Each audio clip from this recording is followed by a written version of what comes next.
Untuk mendukung tutorial komputer, kalian bisa mengklik subscribe. Halo, selamat datang di tutorial komputer. Tutorial kali ini mengenai cara menampilkan subtitle di video. Cara pertama adalah cara yang bisa digunakan pada komputer. Karena cara tersebut, kalian harus melakukan drag and drop subtitle ke video. Seperti ini. Cara kedua adalah cara yang bisa kalian gunakan pada perangkat seperti smartphone, media player, dan yang lainnya, yaitu dengan cara melingkan subtitle ke video. Caranya sangatlah mudah. Kalian harus menyamakan nama subtitle dengan nama video.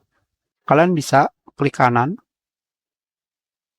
rename, atau menekan F2, kalian copy subtitlenya, dan kalian rename kembali, kalian ganti nama pada subtitle. Seperti ini. Hanya seperti ini saja. Kita sudahi. Terima kasih.